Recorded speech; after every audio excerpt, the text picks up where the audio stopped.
পুজো বন্ধ ছিল প্রায় 10 থেকে 12 বছর ধরে। আবারও সেই মন্দিরে হবে ভক্তি ভরে পুজো। খুশি এলাকাবাসী থেকে শুরু করে ভক্তবৃন্দরা। ঘটনাটি ঘটেছে গাইঘাটা খেজুর বাগানে। 1997 সালে তৈরি হয়েছিল শ্রী শ্রী রাধা গোবিন্দ জিউ ঠাকুর মন্দির।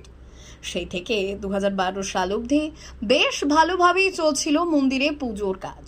কিন্তু 2012 সালের পর মন্দিরের এক ভক্ত চাল নিয়ে ঝামেলা তৈরি করেন, আর তারপর থেকেই বন্ধ হয়ে যায় ওই মন্দিরের পুজো।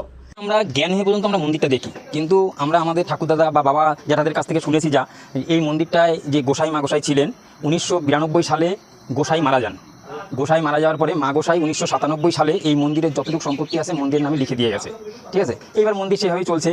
সেই মা গোসাই মন্দিরের সম্পত্তি লিখে দিয়ে যাওয়ার পরে এখানে একজন সেবাই এনেছিল, ওনার নাম ভোলা দাস। তা উনি মন্দিরটাকে দেখভাল করতে 2017 সালে এই মা গোসাই আবার এখানে মারা যান।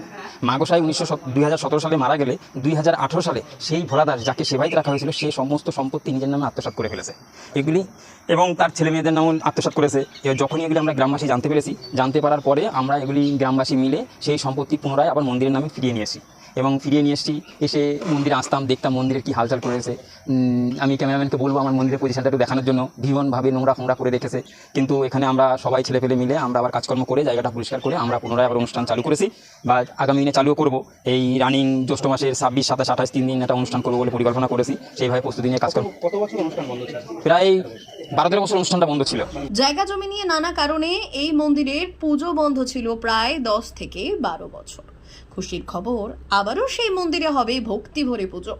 মন্দিরের পাশে এক বাড়িতে হতে থাকা এই পুজো এবার হবে মন্দিরে। বন্ধ থাকায় মন্দির ভরে যাওয়া অজস্র আগাছা এবং গাছপালা পরিষ্কার করে এবার মন্দিরে পুজোর তোড়জোড় শুরু করেছে গ্রামবাসীরা। পুজো হবে 11 তারিখ থেকেই। এই বিষয়ে গ্রামের বাসিন্দারা কি জানাচ্ছেন শোনাবো।